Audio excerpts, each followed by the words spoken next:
Hello बच्चों, welcome to the CUT concept classes. मैं अनमोल तिवारी आप लोगों के लिए लेकर आया हूँ सोशोलॉजी सब्जेक्ट सीयूटी पीजी की तैयारी के लिए। जैसा कई बच्चों की का डिमांड था, मैसेजेस आ रहे थे कि सोशोलॉजी का कोर्स शुरू किया जाए, तो हमारे ऐप पे पिछले 2 दिन से क्लासेस शुरू की गई हैं और कुछ दिन बाद लगभग 15 तारीख से 16 तारीख से हम लोग लाइव अपने जो सीयूटी कॉन्सेप्ट क्लासेस की जो एप्लीकेशन है उस पर सोशोलॉजी की लाइव क्लासेस भी शुरू हो जाएंगी।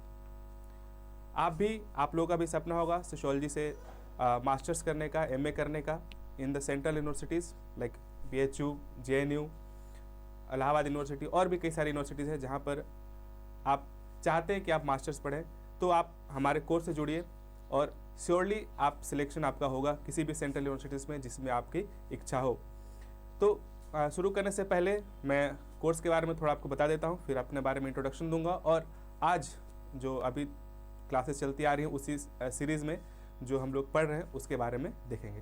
तो सबसे पहले सीयूटी कॉन्सेप्ट क्लासेस में हिंदी की, ज्योग्राफी की, इंग्लिश की, हिस्ट्री की, पॉलिटिकल साइंस की, सोशोलॉजी की मैं खुद ले रहा हूँ, जूलॉजी की, बॉटनी की, ये सब की कोर्सेज अवेलेबल हैं। आप इनसे जुड़ें, कई लोग जुड़े हुए हैं, आप भी जुड़ करके आपका अगर सपना है सेंट्रल यूनिवर्सिटीज़ में पढ़ने का तो उसमें बिल्कुल जुड़ करके सक्सेस पाइए। कोर्स के प्राइसेस 3,999 रुपीज़ है, बट अभी ऑफर चल रहे हैं, 30% ऑफ है। You have to use the code CUT30, आपको 30% ऑफ मिलेगा और सिर्फ 2,799 2799 रुपये में आपका पूरा कोर्स कंप्लीट होगा। इस कोर्स में आपको क्या क्या मिलेंगे? इस कोर्स में आपको लाइव क्लासेस मिलेंगी। इस कोर्स में आपको फिर recorded classes, yes, live classes के बाद अगर आपकी क्लास मिस हो जा रही है, आप क्लास नहीं कर पा रहे हैं, तो you will get recorded class also. इसके अलावा हर क्लास के बाद उस क्लास का आपको नोट्स मिलेगा। अगर क्लास के बाद आपको चीज़ें नहीं समझ में आई हैं, कुछ चीज़ें कन्फ्यूज़न है, तो आपको एक डाउट सेशन भी मिलेगा जिसमें आप अपने कन्फ्यूज़न क्वेश्चंस क्लियर कर सकते हैं। कोई भी एग्ज़ाम्स निकालने के लिए, खासकर वो एग्ज़ाम्स जिनका पैटर्न MCQ होता है, उसके लिए टेस्ट सीरीज़ लगाना बहुत ज़्यादा जरूरी होता है, क्वेश्चन सॉल्व करना बहुत ज़्यादा जरूरी होता है, उसके लिए आपको टेस्ट सीरीज़ भी मिलेगा। और लास्ट में यस, प्रॉपर गाइडेंस की, सिर्फ पढ़े जाने से नहीं होगा, प्रॉपर गाइडेंस के साथ आपको तैयारी करनी है। तो हमसे जुड़िए और सोशोलॉजी के लिए मुझसे जुड़िए, आपका श्योरली सिलेक्शन हो जाएगा। तो हम लोग आगे बढ़ते हैं और उस आगे बढ़ने से पहले मैं बता दूं कि अभी तक हमने क्या पढ़ लिया है और आज हम लोग क्या पढ़ने वाले हैं। ठीक है, तो आज का जो हमारा टॉपिक है वो है कल्चर पे।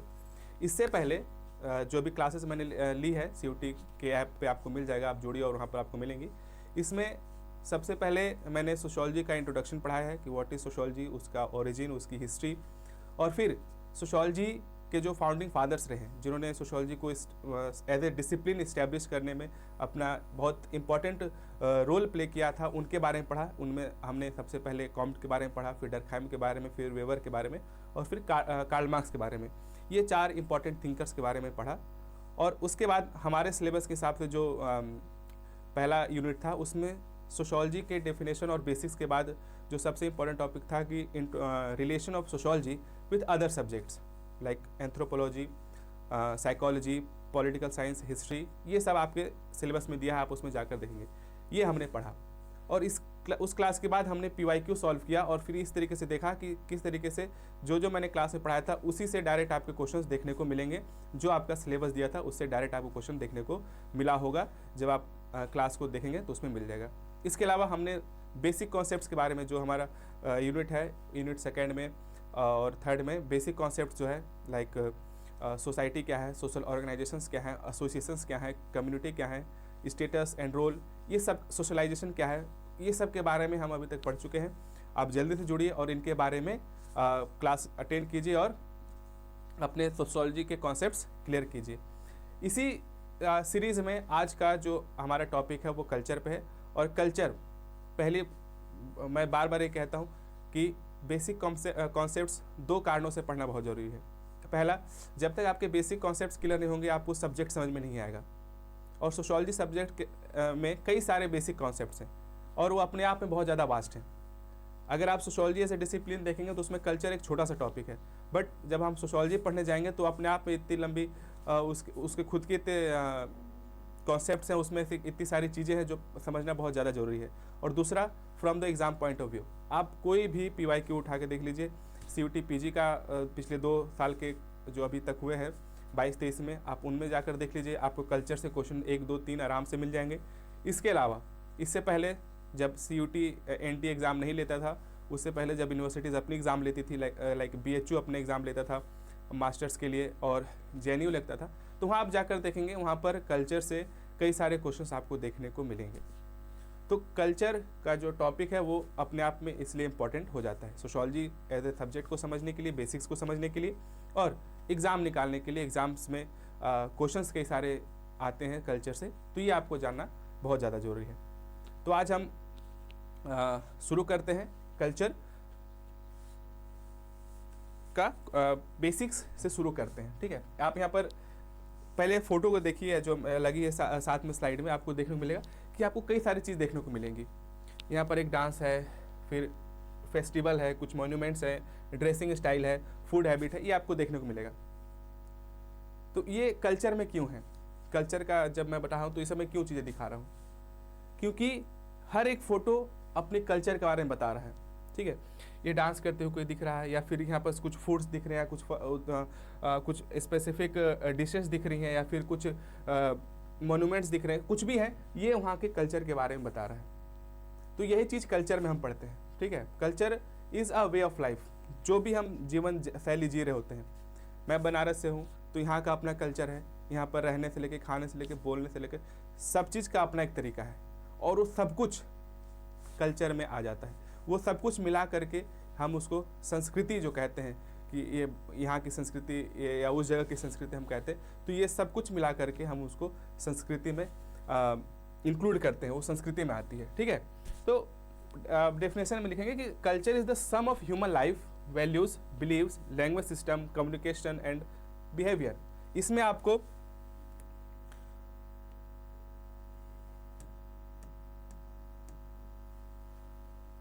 वैल्यूज़ जो हमारे जीवन के आदर्श, हमारी आस्थाएं, बिलीव्स, लैंग्वेज सिस्टम, कम्युनिकेशन, हम एक दूसरे से बात कैसे कर रहे हैं, किस तरीके से कर रहे हैं, हमारा लैंग्वेज सिस्टम क्या है, हमारे बिलीव सिस्टम क्या है, हमारे वैल्यूज़ क्या हैं, ये सब कुछ, इनफैक्ट हमारा बिहेवियर भी हमारे कल्चर से प्रभावित होता है, या हम अपने कल्चर के हिसाब से ही बिहेव करते हैं। आप ये अपने रोज़ आप कहीं भी जाएंगे तो इस चीज़ को ऑब्जर्व करेंगे कि आप किसी जगह पे जाते हैं, खासकर किसी नई जगह पे जाते हैं, तो आप देख पाएंगे कि वो किस तरीके से बात कर रहे हैं, किस तरीके से उनके व्यवहार हैं, ये आप देख सकते हैं, और उससे अंदाज़ा लगा सकते हैं कि उनका कल्चर कैसा है। ये सब कुछ, sum of all this is included in culture. ये सब कुछ को मिला करके कल्चर बनता है। ये चीज़ आपको हिंदी में है। कोई भी मेरे पिछले क्लासेस में आप जाकर देखेंगे, और फिर से मैं आज रिपीट कर दे रहा हूँ कि कोई भी आप कॉन्सेप्ट पढ़ते हैं, तो उस कॉन्सेप्ट को पढ़ने से पहले जितने भी आपको उसके डेफिनेशंस मिल सकते हैं, 5-10 डेफिनेशन अगर आपको मिल रहे हैं, तो उन सारे डेफिनेशंस को ज़रूर पढ़िए, क्योंकि उस डेफिनेशंस को पढ़ने के बाद आपकी उस कॉन्सेप्ट के बारे में चीज़ें क्लियर हो जाएंगी कि ये किस चीज़ को लेके है, क्या कहना चाह रहा है, तो आपको फिर आगे समझने में वो चीज़ को आसानी हुई। क्योंकि जो भी ये डेफिनेशन हम पढ़ते हैं, किसी थिंकर का पढ़ते हैं, सोशोलॉजिस्ट का पढ़ते हैं, और उसके बाद हम उस चीज़ को समझेंगे तो और आसान हो जाती है, क्योंकि वो डेफिनेशन जो भी दे रहा है वो कोई पढ़ा लिखा व्यक्ति है, या फिर ये समझ लीजिए कि उसने उस सब्जेक्ट को अच्छे से डिटेल में, या उस टॉपिक को डिटेल में पढ़ा है अपने लाइफ में, तो वो और आसानी से डेफिनेशन देगा। इसलिए किसी भी कॉन्सेप्ट को पढ़ने के लिए उस सब्जेक्ट के एक्सपर्ट का डेफिनेशन पढ़ना बहुत ज़रूरी हो जाता है। और दूसरा, आप कई बार ऐसा आप देखेंगे कि डेफिनेशंस का डायरेक्ट क्वेश्चन पूछा जाता है कि इस डेफिनेशन में को किसने दिया है, या एक डेफिनेशन कोट कर देगा और उसके नीचे थिंकर्स का नाम देगा। इस टाइप के क्वेश्चंस आपको एग्जाम में देखने को मिल जाएंगे, इसलिए डेफिनेशन पढ़ना जरूरी हो जाता है। तो सबसे पहला और one of the most famous definition of culture A B. Tylor का दिया हुआ है। ए.बी. टाइलर का डेफिनेशन है कल्चर का। What is culture? Culture is that complex whole which includes knowledge, belief, art, moral, law, custom and any other capabilities and habits acquired by man as a member of society. मैं पिछले class में बताया था कि हम एक सामाजिक प्राणी हैं। Man human is a social animal, man is a social animal, Aristotle ने भी कहा था। तो हम समाज में रहते हैं, तो हम समाज में किस तरीके से रहते हैं और समाज में रहने के लिए हमने कई सारी चीज़ें सीखी होती हैं। ठीक है, अगर जैसे मुझे यहाँ रहना है तो मुझे यहाँ की बोली आनी चाहिए, या इतनी तो आनी चाहिए ताकि मैं बातचीत कर सकूँ। भले ही एग्जैक्ट हिंदी ना आए, कुछ इंग्लिश आए, टूटी फूटी भोजपुरी आ जाए, कुछ भी आए, बस लेकिन मुझे भाषा सीखनी होगी। बिना भाषा के मेरा समाज में रहना बड़ा मुश्किल हो जाएगा। जिसको अब आप सोचिए, कल्पना कीजिए कि जिसको कोई भाषा नहीं आ रही है, उसको बोलने नहीं आ रहा है, उसके पास कोई लैंग्वेज नहीं है, तो उसका समाज में रहना कितना मुश्किल हो जाएगा। ठीक है, तो आप मेंबर ऑफ सोसाइटी बनना चाहते हैं, if you want to be the member of society, किसी भी समाज का आप हिस्सा बनना चाहते हो, तो यू मस्ट बी कल्चर्ड। आपको उस कल्चर का हिस्सा होना होगा, या उस आपको एक आप एज ए एनिमल आप सोसाइटी से नहीं जुड़ सकते, और जब तक आप कल्चर्ड नहीं होंगे, ठीक है, तब तक आप सोसाइटी का हिस्सा नहीं बन पाएंगे। तो उन्होंने ये बताया कि कॉम्प्लेक्स होल, ये पूरा कुछ मिलकर कल्चर बनता है। तो क्या क्या चीज़ मिलकर कल्चर बनता है, जैसे कि नॉलेज, वहाँ की ज्ञान परंपरा, वहाँ का ज्ञान, वहाँ का बिलीफ, उस जगह की आर्ट, मोरल, जो वहाँ के मूल्य हैं, या फिर जो भी नैतिकता है, लॉ, कस्टम, और भी बाकी कोई कैपेबिलिटीज़ जो हमको सीखनी होगी ताकि हम समाज का हिस्सा बन सकें। ये सब कुछ संस्कृति में, ये सब कुछ कल्चर में आएगा। दूसरा famous, the sum total of knowledge. वही देखिए, आपको अगर आप डेफिनेशन पढ़ेंगे तो चीज़ें आपको क्लियर होती जाएंगी और कई सारे रिपीट होते हुए दिखेंगे, तो आपको उस चीज़ को समझना और आसान हो जाएगा। तो अगेन राल्फ लिल्टन ने भी यही कहा कि sum total of what, knowledge, attitudes and the habitual behaviour pattern shared and transmitted by the member of a particular society. तो सम टोटल ऑफ जो हमारा बिहेवियर है, जो हमारे नॉलेज हैं, जो हमारे बिलीफ्स हैं, ये सब कुछ को जोड़ करके हमारा कल्चर बनता है। कल्चर को हम सीखते हैं, उसको हम फॉलो करते हैं और उसको पास ऑन भी करते हैं, ट्रांसमिट करते हैं। एक जनरेशन से दूसरे जनरेशन में हम उसको पास ऑन भी करते हैं, क्योंकि जो नेक्स्ट जनरेशन होती है उसको भी सोसाइटी का हिस्सा बनना है। जैसे मैं पिछली क्लासेस में बताया था सोशलाइजेशन के बारे में, तो उसको वो चीज़ें सीखनी पड़ेंगी, तभी जाकर वो समाज का हिस्सा बन पाएगा। मैकाइवर ने कहा, culture is the expression of our nature in our modes of living and our thinking, in our literature, in religion, in recreation and enjoyment. ये सब कुछ मिला करके आपका इंजॉयमेंट से हो, रिक्रिएशन से हो, रिलीजन हो, लिटरेचर हो, हमारी थिंकिंग, इनफैक्ट हम क्या सोचते हैं, हम कितना सोच पाते हैं, ये भी हमारे संस्कृति का हिस्सा होता है। ठीक है, ये कुछ डेफिनेशन है। इसके बाद culture is the shared knowledge and schemes created by a set of people for perceiving, interpreting, expressing and responding to the social realities around them. ठीक है, इसमें हम जो हमारी सोशल रियलिटी है, जो हमारे आसपास की चीज़ें हैं, उसके लिए हमको उसको समझने के लिए, उसके बारे में सोचने के लिए, उसको एक्सप्रेस करने के लिए भी हमें कल्चर चाहिए। हम कल्चर का हिस्सा बनेंगे तभी ये सारी चीज़ें संभव हो पाएंगी। ऐसा कुछ इन डेफिनेशंस में आपको देखने को मिलेगा। ये जैसे कि आप जो भी हिंदी मीडियम से जुड़े हो या इंग्लिश मीडियम से हो, तो दोनों मीडियम्स में आपको नोट्स मिलेंगी, और जो भी मेरा पढ़ाने का जो लैंग्वेज होगा वो दोनों लैंग्वेज में होगा, हिंदी में भी होगा और इंग्लिश में भी होगा। तो नोट्स आपको दोनों लैंग्वेजों से मिल जाएंगे, आपको इसमें कोई दिक्कत नहीं है। अगर आप हिंदी मीडियम के हैं तो भी आपको कोई दिक्कत नहीं होगी, इंग्लिश मीडियम के हैं तो भी कोई दिक्कत नहीं होगी। तो ये भी टायलर का डेफिनेशन, उनकी जो परिभाषा थी, राल्फ लिल्टन की, मैकाइवर की, जॉन पॉल की, ये कुछ डेफिनेशंस जो मैंने अभी इंग्लिश में एक्सप्लेन किया, वही चीज़ यहाँ पर हिंदी में लिखा हुआ है। ठीक है, कुछ वो डेफिनेशंस थे, इसके अलावा भी कई सारे डेफिनेशंस हैं, लेकिन मुख्य रूप से वो 4-5 ही थे, जिससे वो आपका कॉन्सेप्ट क्लियर हो जाए कि क्या है कल्चर। तो कल्चर के हमने डेफिनेशन देखा, थोड़ा बेसिक समझा। उसके बाद कल्चर के क्या एलिमेंट्स होते हैं, तो होने को कई सारे हैं, कुछ इंपॉर्टेंट एलिमेंट्स जिससे हम कल्चर को और आसानी समझ पाएंगे, उसके बारे में देखेंगे। तो कुछ एलिमेंट्स हैं जैसे कि वैल्यूज़, हम वैल्यूज़ की बात करते हैं, तो ये हमारे क्या वैल्यूज़ होंगे, हमारे आदर्श क्या होंगे, ये कल्चर से ही आती है। ठीक है, अब जैसे कि भारतीय संस्कृति में हम किसी और चीज़ को वैल्यू करते हैं, जो वेस्टर्न कल्चर है वहाँ की जो संस्कृति है वो किसी और चीज़ को वैल्यू देता है। जैसे एग्जाम्पल के लिए समझेंगे कि हमारे कल्चर में सबको साथ में लेकर चलने की हमको सिखाया जाता है कि हमारा आदर्श है कि सबका विकास हो, सबको एक साथ जुड़ के चले।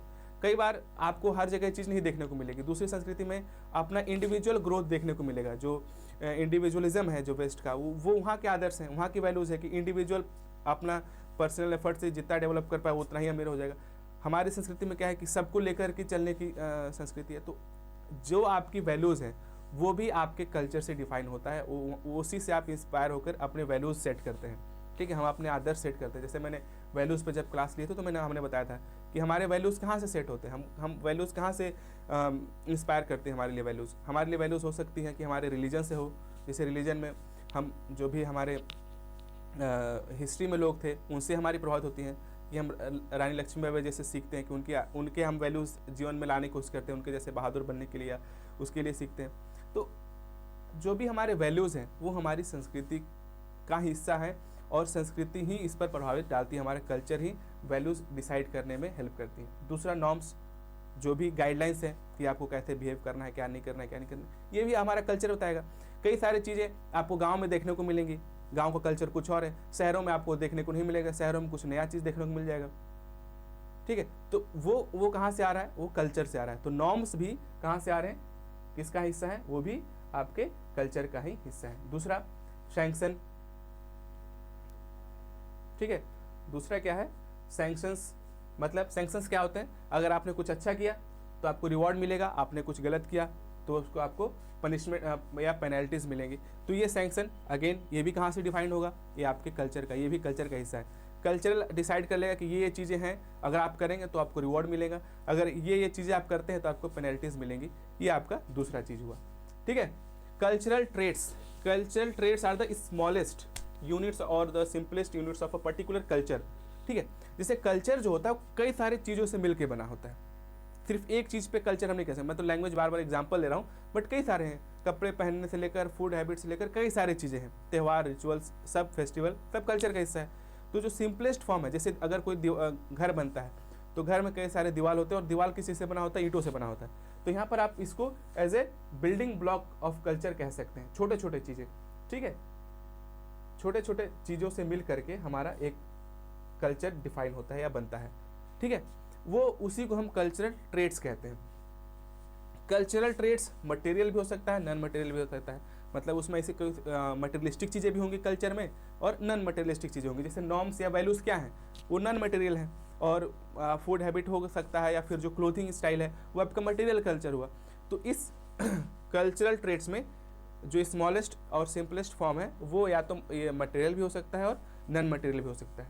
तो ये कुछ एलिमेंट्स हैं कल्चर के, जैसे norms, values, sanctions, cultural traits, ये कुछ इंपॉर्टेंट एलिमेंट्स हैं कल्चर के। आगे देखते हैं।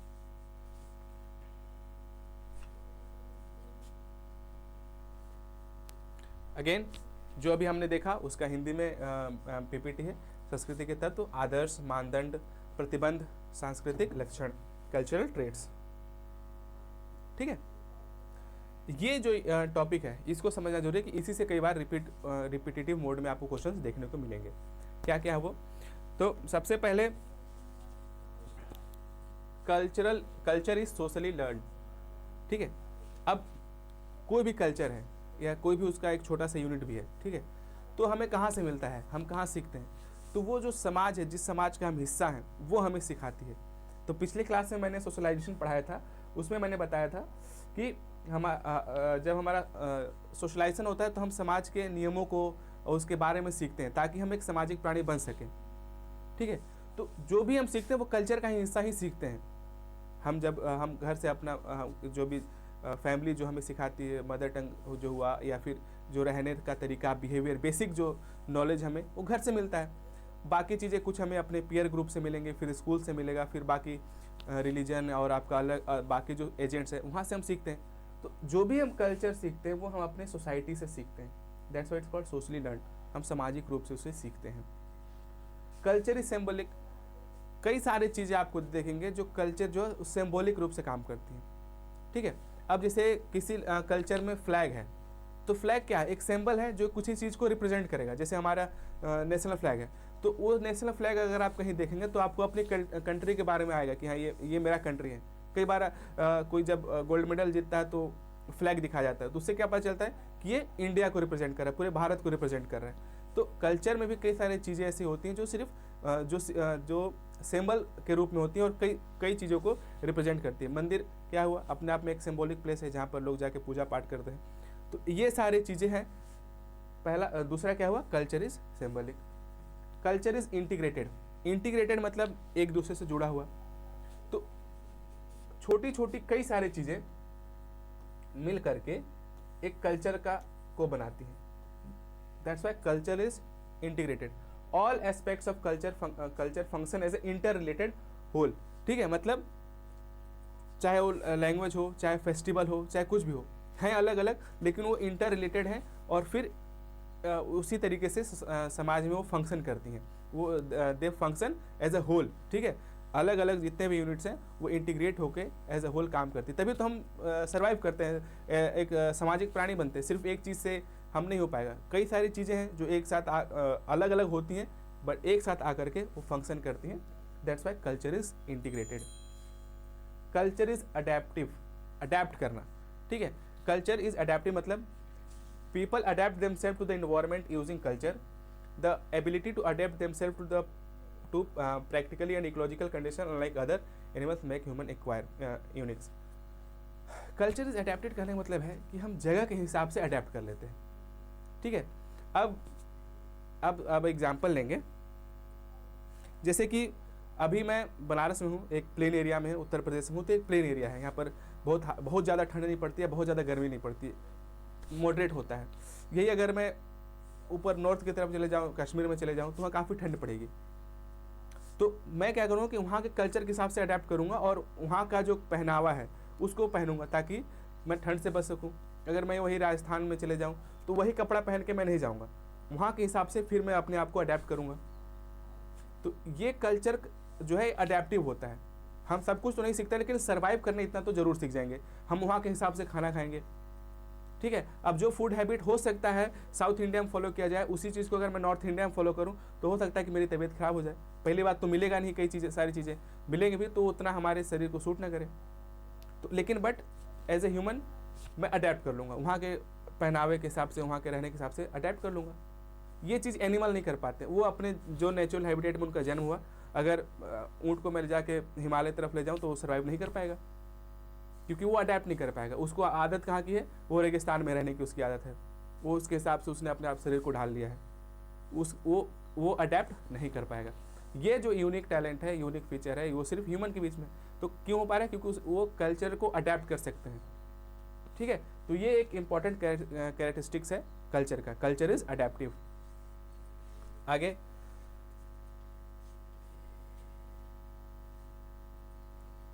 जो मैंने अभी बताया, ठीक है, संस्कृति सामाजिक रूप से सीखी जाती है, संस्कृति प्रतीकात्मक है, सिंबॉलिक है, संस्कृति एकीकृत है, इंटीग्रेटेड है एंड अनुकूल होती है। संस्कृति अनुकूल होती है मतलब हम अडेप्ट कर लेते हैं। जहाँ भी जिस जगह पे हम जाते हैं हमारे पास एक स्पेशल टैलेंट कह लीजिए, उसके हिसाब से हम संस्कृति के हिसाब से अपने आप को अडेप्ट कर लेते हैं और सर्वाइव करते हैं। अदरवाइज अगर हम भी उस जानवरों की तरह होते तो हमारा सर्वाइवल दूसरी जगह ना हो पाता। हम जहाँ पे हमने अपने आप को अडेप्ट कर लिया उस जगह पे तो कर लेते, बट अगर हम जगह मूव करते तो ना कर पाते।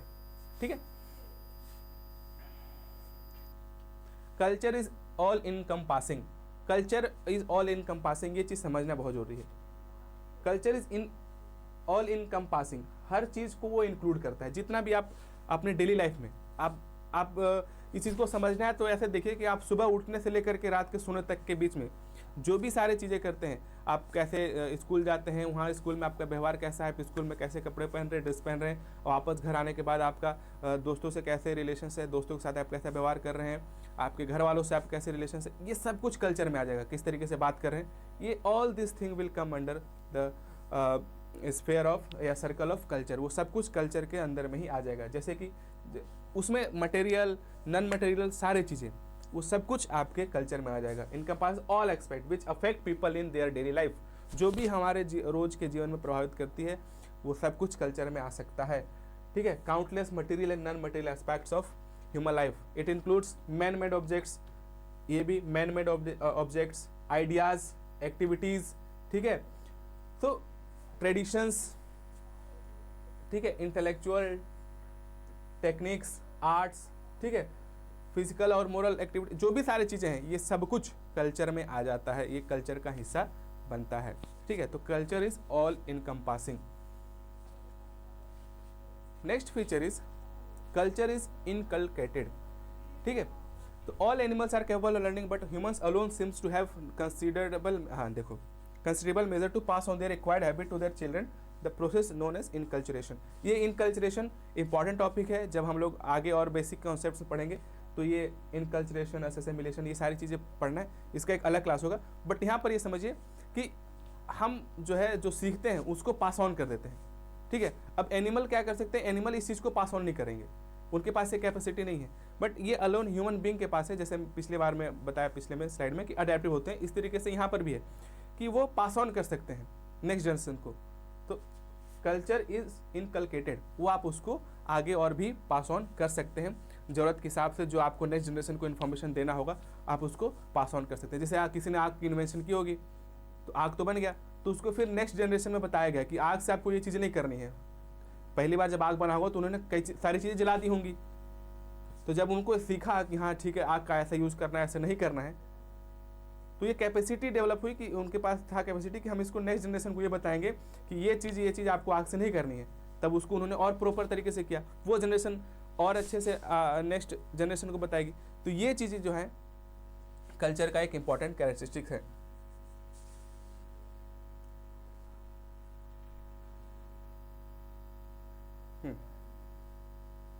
Culture is gratifying. Culture always and necessarily satisfies the basic biological and social needs of human beings. तो अगर हम इस चीज़ को समझने के लिए एक बेसिक क्वेश्चन पूछे, कल्चर आया क्यों होगा, ठीक है, कल्चर क्यों बना होगा, तो इसका ये सवाल है कि जब ह्यूमन इवॉल्व हो रहे होंगे, ह्यूमन सोसाइटी इवॉल्व हो रही होगी, पहले जैसे कि हम सब जंगलों में कहिए या गुफाओं में रहते होंगे, तो सबको बेसिक नेसेसिटी सबको है कि ग्रुप में रहना है या फिर कंपनी चाहिए या फूड चाहिए। तो उन्होंने देखा कि अकेले कुछ नहीं कर सकता कोई, अकेले आप शिकार पे नहीं जा सकते, अगर शिकार पे गए तो अपनी सामानों की सुरक्षा नहीं कर सकते, या आपका अगर आप अकेले हैं तो आपका खुद का शिकार हो जाएगा, आपको जो उस समय के जानवर हो आपको खा जाएंगे। तो उन्होंने कहा कि हमें एक साथ आना होगा, पहली बात तो ग्रुप में रहना होगा और कुछ तरीके से रहना होगा, ठीक है, कब हमको शिकार पे करने जाना है, किस तरीके से करना है। तो उन्होंने एक पूरा सिस्टम बनाया होगा, मटेरियल कल्चर बनाए होंगे कि मटेरियल कल्चर में क्या होगा, उन्होंने हथियार बनाए होंगे, कपड़े बनाए होंगे कि ठीक है आप कपड़े, क्योंकि ठंड है या शरीर ढकना है। तो ये जो है क्यों बना होगा, जो बेसिक बायोलॉजिकल नीड्स हैं और सोशल नीड्स हैं, ठीक है। कुछ बायोलॉजिकल नीड्स हैं जैसे हमको फूड चाहिए, हाँ सोशल नीड्स है कि हम अकेले नहीं रह सकते, ठीक है, हमको कुछ लोग चाहिए, ग्रुप चाहिए, ताकि हमको कंपेनियन चाहिए ताकि हम रह सकें। तो इन्हीं सब को फुलफिल करने के लिए कल्चर रहा हो, और कल्चर से आपको ये सारी चीज़ें मिल जाएगी, आपकी संस्कृति आपको ये सब कुछ देगी, ठीक है। आपका खाने पीने से लेकर आपको कंपनी से लेकर के ये सब कुछ आपको हमेशा आपको कल्चर में देखने को मिलेगा। पहले फैमिली होता है, फिर आपके दोस्त लोग होते हैं, ये सब क्या है, कल्चर का तो हिस्सा ही है, ताकि आपकी जो बेसिक सोशल रिक्वायरमेंट है कि आपको कंपेनियन मिले, ये इसी से मिलता है। चाहे पहले आपको फैमिली से मिले, फैमिली के बाद आपको अपने दोस्तों से मिलता है, आप जहाँ स्कूल में पढ़ने जाते हैं वहाँ से मिलता है। तो कल्चर, ये चीज़ें को कल्चर इज ग्रेटिफाइंग, यही चीज़ यहाँ पर कहा गया है, ठीक है। They satisfy the needs of human beings, जो एज ए ह्यूमन बींग हमारी ज़रूरतें हैं, चाहे सोशल हो चाहे बायोलॉजिकल हो, वो कल्चर के थ्रू ही हमें मिलता है। Culture is structured, culture is structure कहने का मतलब है कि एट रैंडम आपको कुछ नहीं दिखेगा, रैंडमली कि इधर उधर, नो, आपको वो सब कुछ सिस्टमेटिक देखने को मिलेगा। आप अपना ही कल्चर देख लीजिए, चाहे वो बोलने से लेकर के, खाने से लेकर के, या पहनने तक का तरीका हो, चाहे आपके रिचुअल्स हो, वो सब कुछ एकदम स्ट्रक्चर्ड है, सिस्टमेटिक है। इस चीज़ को समझना है तो आप अपने कल्चर में कैसे शादी होती है उसको देख लीजिए। आपने कई लोगों ने देखी होगी कि पूरे 15-20 दिन का एक प्रोसेस हो सकता है कि यहाँ से लेके फिर यहाँ जाते हैं, यहाँ ये सारी चीज़ें, हर कल्चर में आपको अपना अपना अलग अलग तरीका दिखेगा। कोई सिमिलर, कई बार कुछ सिमिलर दिखेंगे, बट जो भी रिचुअल्स होते हैं आपको अलग अलग देखने को मिलेगा। तो वो दिखने को अलग मिलेगा, बट वो एकदम सिस्टमेटिक होगा, उनके कल्चर के हिसाब से वो डेवलप होगा। कई बार आपको शादियों में ऐसे कई सारी चीज़ें दिखेंगी जो वहाँ के जैसा उस जगह का माहौल है, जैसा इन्वायरमेंट है, वहाँ के हिसाब से आपको देखने को मिलेंगी। तो कल्चर इज स्ट्रक्चर्ड, रैंडमली आपको कल्चर नहीं मिलेगा, क्योंकि कल्चर भी इवॉल्व हुआ है समय के साथ, तो वो सिस्टमेटिक तरीके से इवॉल्व हुआ है। और आप अपने, इसका सबसे अच्छा एग्जाम्पल होगा कि आप अपने कल्चर, अपनी संस्कृति को देखिए चाहे वो बोलने का तरीका हो, एक फुल डेवलप लैंग्वेज सिस्टम होगा, क्लॉथिंग स्टाइल हो, चाहे ईटिंग हैबिट्स हो, चाहे और भी कोई रिचुअल्स हो। कोई फेस्टिवल देख लीजिए आप, कोई भी फेस्टिवल देख लीजिए, आपको दिखेगा किस तरीके से सिस्टमेटिक मनाया जाता है। जैसे कि पूर्वांचल में एक फेस्टिवल है छठ का, तो आप छठ देख लीजिए, छठ का जितना भी आपको प्रोसेस दिखेगा एकदम सिस्टमेटिक है, उसी तरीके से आपको करना है। तो ये क्या हुआ, एग्जाम्पल हुआ कि कल्चर इज स्ट्रक्चर्ड, वो एक पूरे सिस्टमेटिक स्ट्रक्चर में आपको देखने को मिलेगा। अभी जो मैंने बताया उसका हिंदी में स्लाइड, संस्कृति संतुष्टिदायक है, आपको जो ग्रेटिफाइंग है, आपकी जो भी ज़रूरत है वो पूरा करेगी, संरचित होती हैं, सिस्टमेटिक होती हैं कि आपका जो कल्चर है वो एक सिस्टमेटिक और स्ट्रक्चर्ड है। Culture is stable and yet it changes, इसका कहने का मतलब ये दोनों चीज़ें एक साथ बता रहा है, चेंज भी हो रहा है और स्टेबल भी है। तो स्टेबल है कहने का मतलब वो एक तरह से फिक्स दिखेगा आपको कि हाँ ये चीज़ें हैं, उसमें कई सारे चीज़ें चेंज होती हैं। अब जैसे कि एग्जांपल देंगे, कल्चर में कम्युनिकेशन का वो है, एक्सपेक्ट है कि कल्चर में कम्युनिकेशन होता है, बातचीत होती है। छोटा एग्जांपल लेंगे तो पहले बातचीत क्या होती थी, किसी एक मीडियम से होती थी, लेटर चिट्ठियाँ होती थी, फिर कुछ और चीज़ें आई, फिर मोबाइल आए, फिर मैसेजेस आए, अब तो और सोशल मीडिया आ गया। तो कल्चर का एस्पेक्ट क्या होगा कि कम्युनिकेशन होगा, बट वो क्या हो रहा है, समय समय के साथ चेंज हो रहा है। तो आपको स्टेबिलिटी भी दिखेगी और चेंजेस भी दिखेंगे। खाने का तरीका हुआ तो चीज़ें वही हैं, उसमें नई नई सारे कुछ चीज़ें ऐड ऑन हो रही हैं। पहनने का तरीका हुआ तो देयर इज़ एक सिस्टम कि हाँ कपड़े होंगे, उसमें कई सारी चीज़ें आपको चेंज होती हुई दिखेंगी। तो स्टेबिलिटी भी है, बट समय समय के साथ जैसे जैसे सोसाइटी इवॉल्व हो रही है उसमें आपको चेंजेस भी देखने को मिलेंगे। तो एक और दूसरा चीज़ हम ये कह सकते हैं कि कल्चर रहेगा ही रहेगा, ठीक है, वो कल्चर इज़ परमानेंट। कल्चर के जो डायमेंशंस या एलिमेंट्स जो हैं उनमें बदलाव आएगा। जैसे एग्जांपल के लिए वैल्यूज़ का मैंने एग्जांपल लिया था, तो कल्चर में हमेशा वैल्यू रहेगा, समय समय के हिसाब से उन वैल्यूज़ में चेंजेस आएंगी, ठीक है। आज से 50 साल पहले किसी एक स्टूडेंट की अपनी वैल्यूज़ होंगी कि हम ये करना है, हम ये नहीं करना है, हमको इस चीज़ को अचीव करना है। आज वो वैल्यूज़ आदर्श कुछ और हो सकते हैं। उस आज से 10 साल पहले आदर्श जो हम वैल्यूज़ बनाते हैं अपनी लाइफ में वो कुछ और होंगे, अभी हमारे आदर्श कुछ और हैं, 10 साल बाद जो स्टूडेंट्स होंगे उनके आदर्श कुछ और होंगे। तो स्टेबिलिटी भी देखने को मिलेगी और समय समय के साथ आपको चेंजेस भी देखने को मिलेगा। तो value culture is stable and yet it changes समय के साथ। ये केस मैंने जब सोसाइटी क्लास ली थी तभी बताया था कि सोसाइटी स्टेबल भी है, क्योंकि सोसाइटी तो रहेगी ही क्योंकि ग्रुप है, बट सोसाइटी समय समय के साथ चेंज भी होती है। तो ये same case is with culture also, culture is stable and yet it changes with the time. जैसे जैसे चीज़ें उसके आसपास की चीज़ें बढ़ती हैं वो होता है, ठीक है। कल्चर में जो चेंजेस आते हैं वो दो तरीके से होते हैं, internal change and external change. ये इसको हम समझेंगे एग्जाम्पल के साथ। तो इंटरनल चेंज कब आएगा, जब हम इंटरनल चेंज की बात करेंगे। तो उसका एक एग्जाम्पल इसने इन्वेंशन लिया है।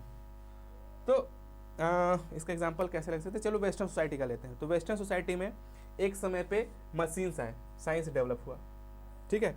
एक समय के बाद साइंस डेवलप हुआ, साइंस डेवलप हुआ, कई सारे इन्वेंशंस हुए, ठीक है।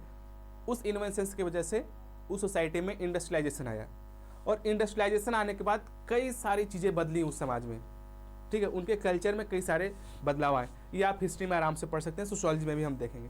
तो उस इन्वेंशन की वजह से इंटरनल चेंजेस आए उस समाज में। दूसरा एक्सटर्नल चेंज। एक्सटर्नल चेंज कब आता है, जब कल्चरल डिफ्यूजन होता है। कल्चरल डिफ्यूजन कब होता है, जब एक कल्चर दूसरे कल्चर के कांटेक्ट में आएगा तो एक दूसरे को प्रभावित करेंगे।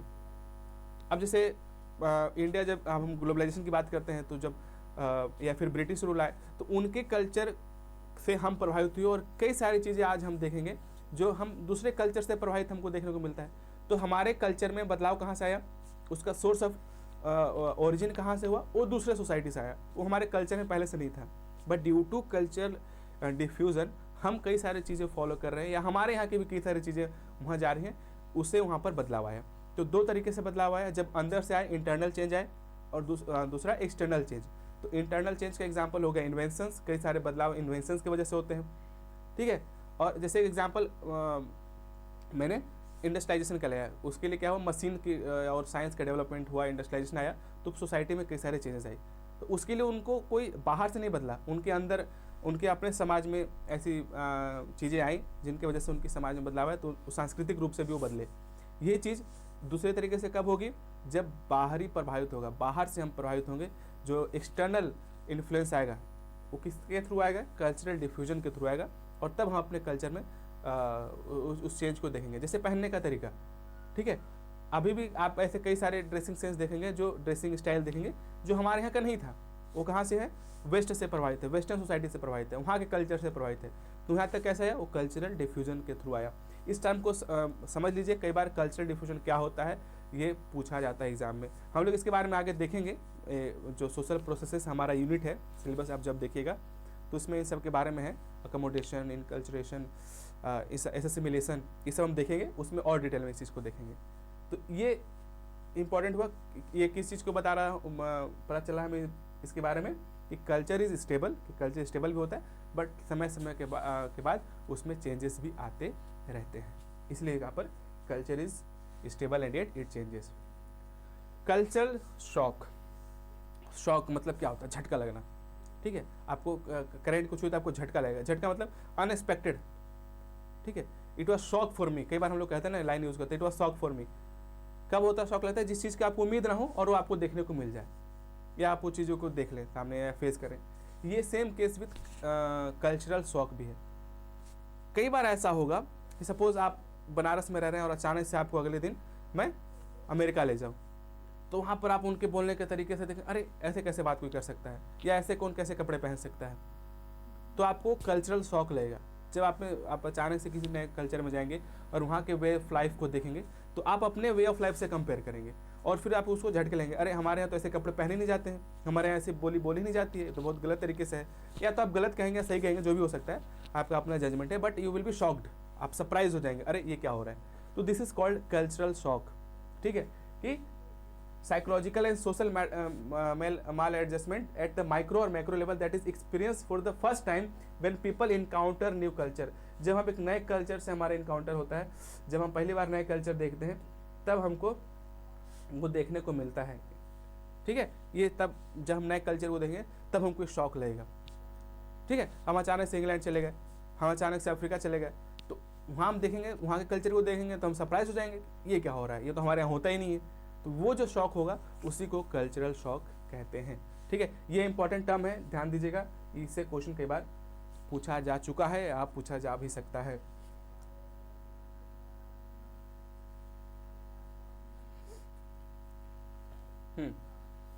वही चीज़ हिंदी में, संस्कृति स्थिर है फिर भी बदलती रहती है, कि स्थिरता है, स्टेबल है, बट समय समय के साथ उसमें चेंजेस आते रहते हैं, तो वो स्थिर भी है और उसमें बदलाव भी आपको देखने को मिलेगा।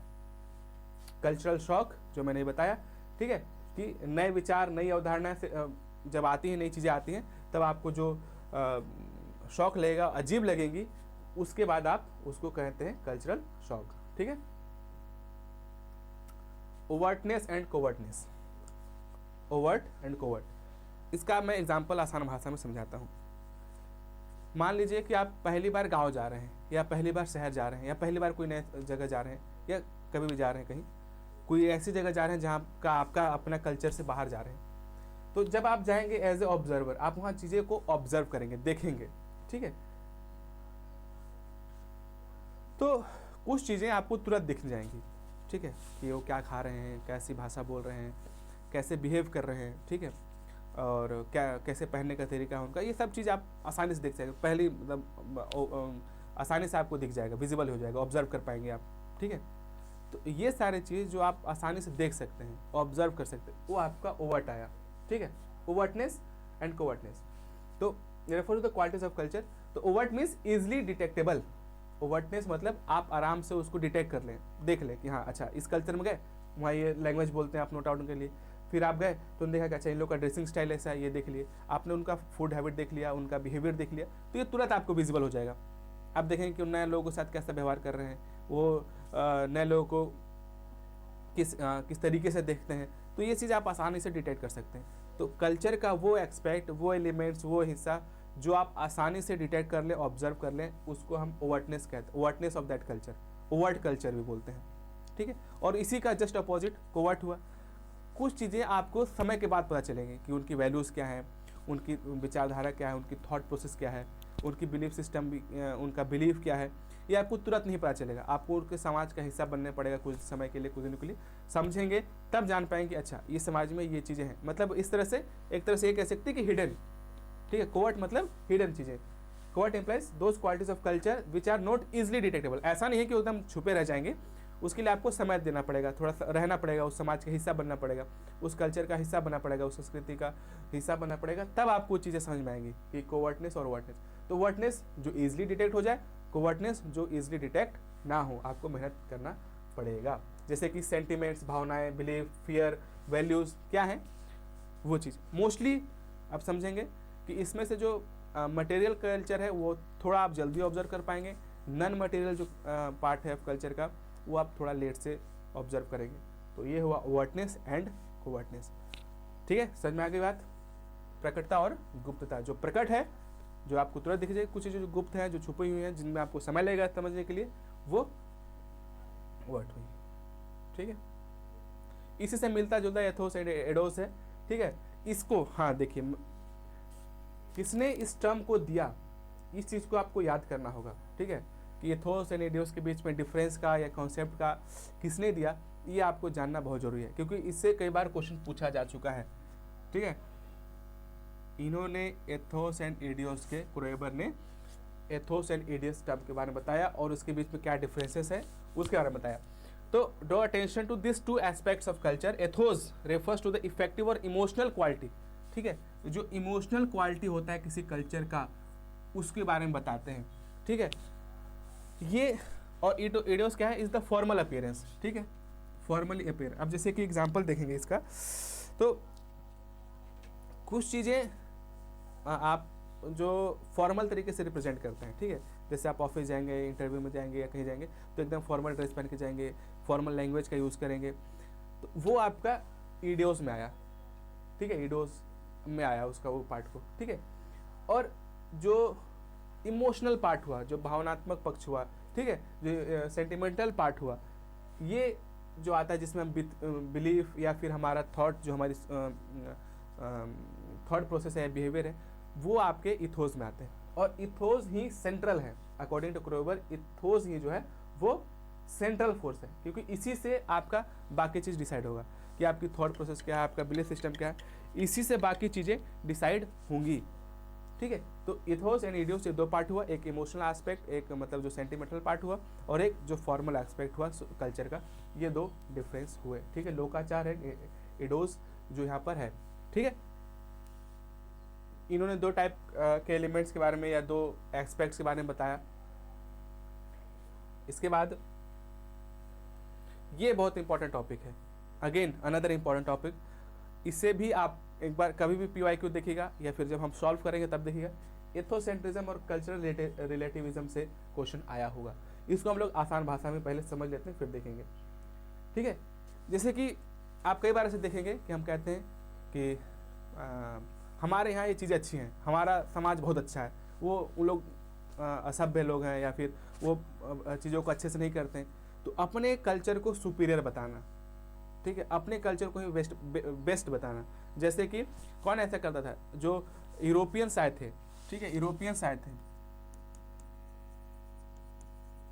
उन्होंने क्या किया, जो वाइट मैन बर्डन है कि हम वी आर सिविलाइज्ड, हम सभ्य हैं, और हमारी जिम्मेदारी है कि जो असभ्य लोग हैं, जैसे कि हम इंडियंस या जो ब्लैक्स हैं, उनको सभ्य करने का काम हमारा है।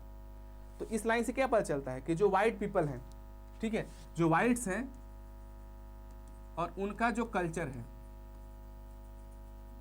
वो सुप्रीम है, वो सबसे बेस्ट है। बाकी जो इसके अलावा जो लोग हैं उनका कल्चर सही नहीं है। तो उन्होंने कहा कि हमारी जिम्मेदारी है कि हम बाकी लोग को सुधारें। तो इससे क्या पता चलता है कि आप अपने कल्चर को सुप्रीम बता रहे हो, अपने कल्चर को ही बाकी सबसे ऊपर रख रहे हैं। तो यही एथनोसेंट्रिज्म है। ठीक है, it means tendency to assume that one's culture and way of life are superior to all others. ठीक है, जितने भी सब कल्चर है उससे हमारा जो कल्चर है वो सुप्रीम है या सुपीरियर है, यही एथनोसेंट्रिज्म है। इसका कॉन्सेप्ट दिया था WG समनर ने, विलियम ग्राहम समनर ने। इसको आप याद कर लीजिए। उनकी एक बहुत इंपॉर्टेंट बुक है फोकवेज, इससे भी आपको बहुत सारे क्वेश्चन आपको देखने को मिलेंगे कि इस बुक को कौन लिखा है, ठीक है। फोकवेज के बाद में हमारा अलग क्लास है, बट एज ए कॉन्सेप्ट वो अलग बेसिक कॉन्सेप्ट में अलग क्लास है। बट अभी जो हमको समझना है कि जो इन्होंने अपनी बुक फोकवेज में इस कॉन्सेप्ट को दिया था एथनोसेंट्रिज्म का, तो इससे 2-3 क्वेश्चन यहाँ पर यही बन गया कि एथनोसेंट्रिज्म का मान लीजिए कॉन्सेप्ट किसने दिया, एथनोसेंट्रिज्म होता क्या है, आपको 2 एग्जाम्पल दे देगा, फिर बताएगा कि इसमें एथनोसेंट्रिज्म क्या है, और फिर बुक का नाम पूछ सकता है कि इस बुक को किसने लिखा है। ये कई बार क्वेश्चन आ चुका है, चाहे BHUM का एग्जाम हो, चाहे JNU का हो, चाहे UGC नेट JRF का एग्जाम हो, ये क्वेश्चन आ चुके हैं। तो आप इस चीज़ को ध्यान से सुनिए। तो एथनोसेंट्रिज्म का सीधा सीधा मतलब है कि अपने कल्चर को सुपीरियर बताना बाकी सारे कल्चर से, आपकी हमारा कल्चर बेस्ट है, बाकी सारे कल्चर हमसे कम है, यही एथनोसेंट्रिज्म है। और इसी चीज़ का अपोजिट होता है कल्चरल रिलेटिविज्म। कल्चरल रिलेटिविज्म ये बताता है कि हम जज करते हैं किसी को तो उन्हीं के कल्चर के हिसाब से जज करते हैं। ये एथनोसेंट्रिज्म में क्या हुआ कि उनके रहने के तरीके को हम अपने रहने के तरीके से कंपेयर करते हैं और फिर हम कहते हैं कि हमारा अच्छा है।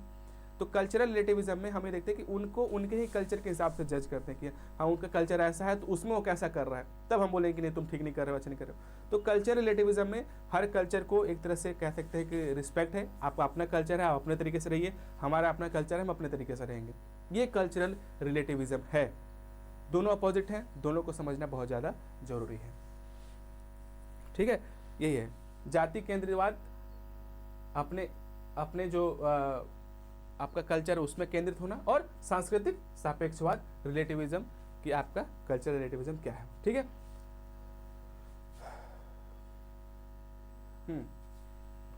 ये देखिए यहाँ पर एक और चीज इंपॉर्टेंट है, term. It was first formulated by Franz Boas, ये भी एक एंथ्रोपोलॉजिस्ट थे, ठीक है। उन्होंने इस चीज के बारे में पहली बात बताई थी, इसको भी आप याद कर लीजिए, ठीक है।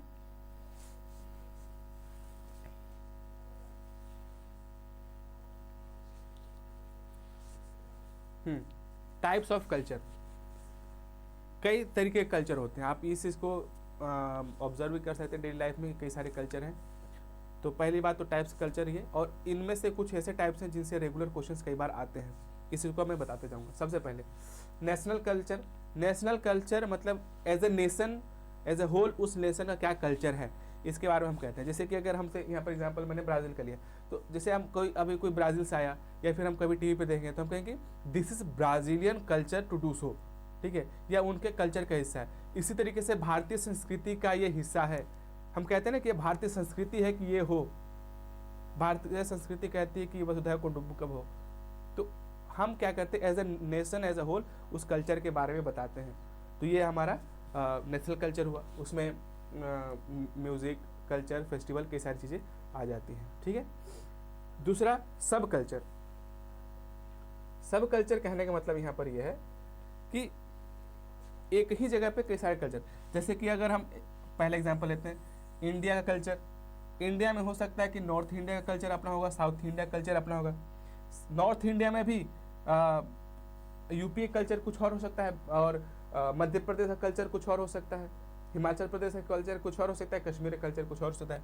तो उसी को सब कल्चर कहते हैं कि एक कल्चर के अंदर ही दूसरा जो इसको अपने आप में यूनिक कल्चर हो उसको हम सब कल्चर कहते हैं, ठीक है। जैसे मैंने एग्जांपल लिया कि जैसे एक एग्जांपल लेंगे, जैसे जितने भी हिंदी स्पीकिंग वो है पॉपुलेशन है, उनका एक अपना कल्चर है, उसमें भी आपको कई सारे सब कल्चर देखने को मिल जाएंगे।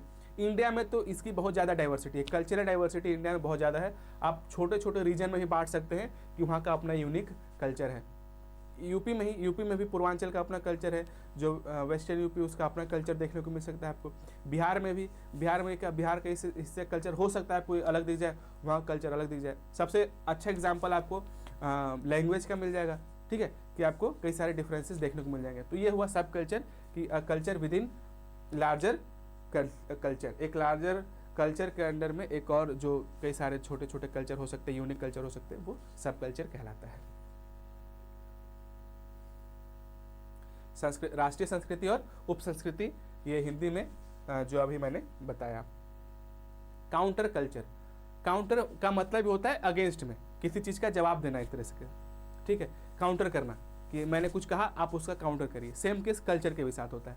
कई बार ऐसा क्या होता है कि किसी सोसाइटी में एक कल्चर डोमिनेट कर रही होती है, ठीक है, वो बहुत ज़्यादा प्रभावी होती है, पावरफुल होती है, और उसी को बहुत लोग फॉलो करते हैं और वो डोमिनेटली उस जगह पे इम्प्लीमेंट होता है, वो कल्चर चल रहा होता है। तो कुछ लोग क्या करते हैं, उसी के रिस्पॉन्स में एक अपना कल्चर शुरू कर देते हैं, ठीक है, ग्रुप ऑफ पीपल आते हैं, वो अपना कल्चर शुरू कर देते हैं, उसी को काउंटर कल्चर कहते हैं।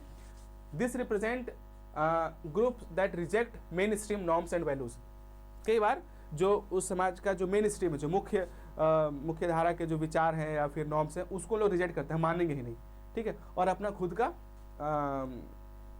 कल्चर वो शुरू कर देते हैं, ठीक है। जैसे कि 1970s में यूकेज में पंक मूवमेंट चला था, और उसमें क्या था कि जो भी वहाँ के एटीट्यूड्स थे और फैशंस थे, उनका उन्होंने अल्टरनेटिव बनाया कि वहाँ पर एक वे ऑफ लाइफ चला रहा था, कल्चर चला रहा था जो डोमिनेट कर रहा था। तो कुछ लोगों ने कहा कि हम मानेंगे नहीं, और वो ग्रुप क्या किया कि अपना ही एक अल्टरनेटिव कल्चर लेकर आ गया। हिपीज कल्चर भी आपको कई बार एग्जाम्पल काउंटर कल्चर का मिल जाएगा, ठीक है, ये आप चीज़ को एग्जाम्पल के साथ समझिए। फोक कल्चर मतलब लोक संस्कृति। लोक संस्कृति जो आपको गांव में वहाँ के ट्रेडिशन, वहाँ का जो त्यौहार है, सारी चीज़ें हैं, या लैंग्वेज है, वो आपको देखने को मिलेगा, और उसको फोक कल्चर की कैटेगरी में डाला जाता है, ठीक है। Traditional community based custom representing the shared culture heritage such as folk music, folklore, और एग्जाम्पल है आयरिश कल्चर का, कि आइलैंड का जो वहाँ कम्युनिटी है, वहाँ की अपनी कहानियाँ हैं, फोकलोर्स हैं, लोकगीत हैं। तो ये जो हम लोक बार बार कह रहे हैं, वही फोक होता है। लोक जो हम कह रहे हैं, ये फोक कल्चर में आता है, ठीक है। पॉप कल्चर, आप लोग कई बार इस टर्म को सुने होंगे। पॉप कल्चर कई बार उस कल्चर को कहते हैं जो इन्फ्लुएंस्ड होता है किससे, मास मीडिया से, या फैशन से, या सेलिब्रिटीज से, ठीक है। कोई ऐसा सेलिब्रिटी हो, उससे प्रभावित होकर के, या मास मीडिया से प्रभावित होकर के, या फिर सेलिब्रिटीज से प्रभावित होकर के, और या किसी फैशन से प्रभावित होकर के जो कल्चर आता है, बनता है, उसको हम पॉप कल्चर बोलते हैं। जैसे एग्जांपल के पॉप म्यूजिक्स, ठीक है, जो कोरियन म्यूजिक है, वो वहाँ एक पर्टिकुलर रीजन का एक म्यूजिक अपना उसका कल्चर है, वो पूरी दुनिया को प्रभावित कर रहा है। फिर कई जगहों पे आप देखेंगे कि के म्यूजिक, जो कोरियन म्यूजिक है, पॉप म्यूजिक है, वो बहुत फेमस हो रहा है। तो इस तरीके को हम पॉप कल्चर में जो फेमस हैं, famous on what, social media, ये सब में, उसको हम पॉप कल्चर की कैटेगरी में डाल सकते हैं, ठीक है। इसके बाद इसका हिंदी में प्रति संस्कृति, लोक संस्कृति और पॉप संस्कृति। वही लोक संस्कृति मैंने बताया कि जो गांव में आपको देखने को मिलेगा, जिनकी पॉपुलेशन जनरली कम होती है, यहाँ पर आपको देखने को मिलेगा। हाई कल्चर, ठीक है, हाई कल्चर क्या होता है, artifacts and activities consider refined और सोफिस्टिकेटेड बाय एलीट सोसाइटी, ठीक है। जैसे कि क्या होती है ना, सोसाइटी में जो अपने आप को सुपीरियर दिखाने की कोशिश करते हैं, करते हैं, वो जो एलीट होते हैं, जो एक ग्रुप होता है जो एलीट होता है, वो जिस कल्चर को फॉलो करते हैं, वो अपने खुद को हाई कल्चर कहते हैं। जैसे मैंने एथ्रोसेंट्रिज्म का एग्जांपल लिया था, तो उस तरीके से कुछ चीज़ें जो एलीट क्लास होती हैं, वो खुद को वो हाई कल्चर का पार्ट कहते हैं। जैसे ओपेरा वगैरह जो होता है या बैले होता है, वो उन लोग कहते हैं कि ये हाई कल्चर का एग्जांपल है, ठीक है। ये लो कल्चर में इसका जस्ट अपोजिट लो कल्चर हुआ, ये उसको उन्होंने हाई कल्चर की कैटेगरी में डाला। जो एलीट खुद को कहता है कि जो हमारे कल्चर है, हमारे पहनने का, बोलने का तरीका है, या जिस म्यूज़िक को हम सुनते हैं, ये आप कई बार ऐसे मूवीज़ वगैरह में देखेंगे कि बड़े बड़े कंसर्ट्स होते हैं या फिर जैसे कि ओपेरा वगैरह होता है, उसमें बड़े बड़े लोग जाते हैं, जो एलीट ग्रुप होता है वही जाता है। तो इस टाइप कल्चर को हाई कल्चर कहते हैं। अच्छा, ये टर्मोलॉजी उन्होंने खुद ही दे रखी है, ठीक है, कि जो हम जिस फॉलो कर रहे हैं वो हम हाई कल्चर कहते हैं। जो गरीब लोग हैं या फिर जो नीचे तबके के लोग हैं, जिस चीज़ को फॉलो करते हैं, उसको लो कल्चर कहते हैं। ये वही एथनोसेंट्रिज्म का एग्जाम्पल आप इस चीज़ से रिलेट कर सकते हैं। दो इंपॉर्टेंट टाइप ऑफ कल्चर है, इन चीज़ को समझना हमारे अगले कॉन्सेप्ट को समझने के लिए जरूरी है। तो मटेरियल कल्चर, वो पार्ट ऑफ कल्चर जो टेंजिबल हो, ठीक है, उसको हम मटेरियल कल्चर में कह सकते हैं। जैसे कि किसी कल्चर में मंदिर बनाने का तरीका, किसी कल्चर में वहाँ की जो मूर्ति है, आर्टिफैक्ट्स हैं, वो सब क्या है, उस कल्चर का मटेरियल पार्ट है। उसको हम देख सकते हैं, छू सकते हैं, ठीक है, फील कर सकते हैं। जैसे कि एग्जाम्पल ये है, यहाँ पर फ्रांस में जो कैसल्स बनते थे, तो वहाँ का मटेरियल कल्चर हुआ। इंडियन सोसाइटी में आपको कई सारे मंदिर बनते हुए दिखेंगे, तो आपको हर संस्कृति के समय पे जो भी पीरियड रहा हो उस पीरियड का आपको आर्किटेक्चर दिख जाएगा। अब जैसे एंशिएंट टाइम में कुछ और दिखेगा आपको, मिडाइवल टाइम में आपको कुछ और दिखेगा। आप देख लीजिए मिडाइवल पीरियड में इंडिया में कौन कौन से आर्किटेक्ट बने, उससे पहले एंशिएंट पीरियड में कौन कौन से आर्किटेक्ट बने, मॉडर्न टाइम्स में कौन कौन से आर्किटेक्चर्स बने। तो ये क्या हुआ, ये आपके सारे एग्जाम्पल हो गए मटेरियल कल्चर के। और दूसरा हुआ नॉन मटेरियल जो इनटेंजिबल हो, जैसे कि हमारी वैल्यूज़, हमारे नॉर्म्स, जैसे मैंने पहले बताया, ठीक है। जैसे एग्जांपल देंगे, ब्रिटिश में पोलाइटनेस को बहुत इंसिस्ट किया जाता है। आप वहाँ कल्चर में देखेंगे कि पोलाइटली बिहेव करना है, पोलाइटली सब कुछ काम करना है। तो क्या हुआ वहाँ पर, हम किस चीज़ को इंपॉर्टेंस दे रहे हैं, उसकी किस चीज़ का एग्जाम्पल हुआ, उस कल्चर का नॉन मटेरियल एस्पेक्ट हुआ। जो ब्रिटिश कल्चर हुआ उसका नॉन मटेरियल पार्ट हुआ। इससे चीज इंडिया में भी हो गया कि भाई इंडिया में सबको रिस्पेक्ट करना है, तो एग्जाम्पल के लिए सबको, हम बड़े को रिस्पेक्ट करते हैं, तो ये रिस्पेक्ट क्या हुआ, हमारे कल्चर का नॉन मटेरियल पार्ट हुआ।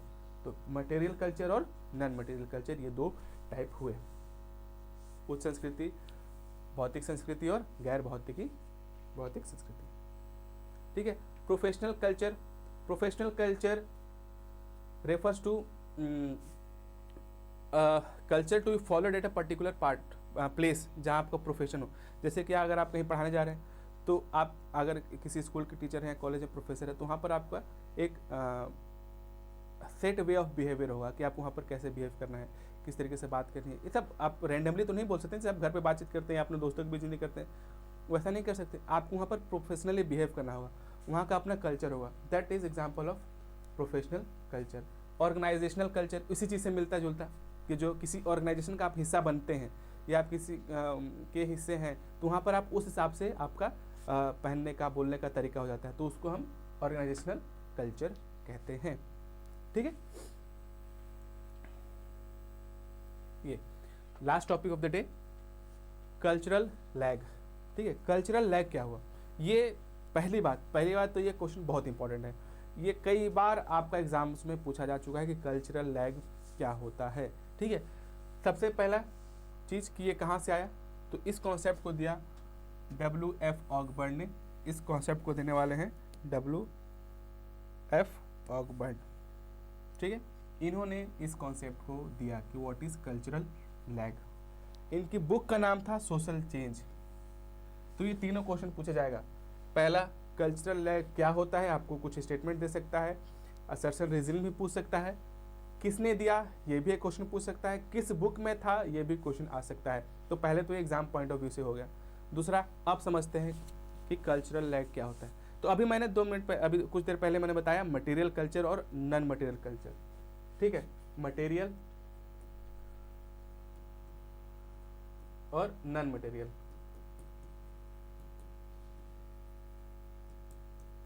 तो कल्चरल लैग में क्या होता है कि मैं पहले ही बता चुका हूँ पिछले क्लासेस में, अभी बता रहा हूँ कि सोसाइटी इवॉल्व करती रहती है, समय के साथ तो काफ़ी बदल रही है। तो समय के साथ कई सारे टेक्नोलॉजिकल इन्वेंशंस हो रहे हैं। तो कई बार क्या होता है कि जो किसी भी सोसाइटी का ये जो मटेरियल एस्पेक्ट है, मटेरियल कल्चर है, वो आगे बढ़ता है, और उसके कंपेयर में जो नॉन मटेरियल कल्चर है वो उतना आगे नहीं बढ़ पाता है, वो पीछे कर जाता है।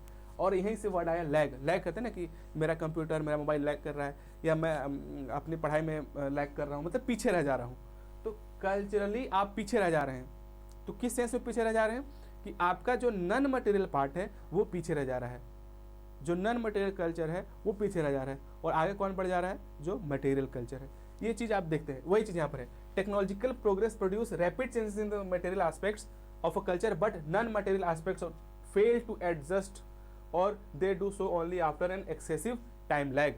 मतलब समय के साथ टेक्नोलॉजिकल इनोवेशंस तो हो रहे हैं, वो आगे बढ़ते जा रहा है, उसके कंपेयर में जो नॉन मटेरियल एस्पेक्ट है कल्चर का, वो या तो पीछे रह जा रहा है या फिर काफ़ी देर बाद वहाँ तक पहुँच पा रहा है।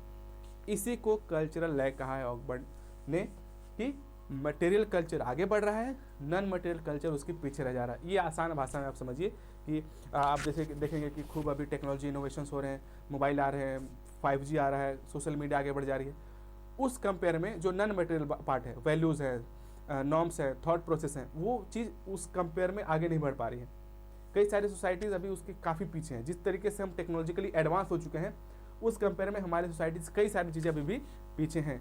इसी को कल्चरल लैग कहा है ऑकबर्न ने, WF ऑकबर्न ने अपनी बुक सोशल चेंज में। ठीक है, ये चीज़ लिखा है क्योंकि technological innovations moves faster than social innovation. जो सोसाइटी में इनोवेशन होना चाहिए, जो सोशल इनोवेशन होना चाहिए, कल्चरली इनोवेशन होना चाहिए, वो पीछे रह जा रही हैं और टेक्नोलॉजिकल इनोवेशंस आगे बढ़ जा रही हैं। यही है कल्चरल लैग। तो आज हम लोग इतना ही पढ़ेंगे। ठीक है, ये जो भी मैंने बताया उसका ये हिंदी रहा। तो सोशोलॉजी डोमेन के लिए आप क्लासेस ज्वाइन कीजिए, CUT कॉन्सेप्ट क्लासेस के लिए, और श्योरली आपका सिलेक्शन होगा, क्योंकि आप अगर अभी पिछले क्लासेस आप देखे होंगे या फिर आप आगे देंगे तो उतना आपको जो भी आपका सिलेबस दिया गया और PYQ में कई बार आप देखेंगे कि PYQ देखेंगे और सिलेबस से कंपेयर करेंगे तो ऐसे कई सारे क्वेश्चंस हैं जो आपके PYQ में हैं बट सिलेबस में नहीं है। तो इन सब चीज़ों को क्लासेस में कवर किया जाएगा। आप लोग क्लासेस में जुड़िए और श्योरली जो भी आपका जो भी ड्रीम है जिस यूनिवर्सिटी में जाने का, उसको फुलफिल कीजिए। तो आज के लिए थैंक यू, मिलते हैं कुछ दिन बाद। और आप लोग लाइव क्लासेस जो मेरी 16 तारीख से शुरू होंगी, आप उनको CUT कॉन्सेप्ट की जो एप्लीकेशन है उसमें आप जुड़ सकते हैं और अपने सिलेक्शन को गारंटी कर सकते हैं। तो आज के लिए थैंक यू, मिलते हैं अगली क्लास में।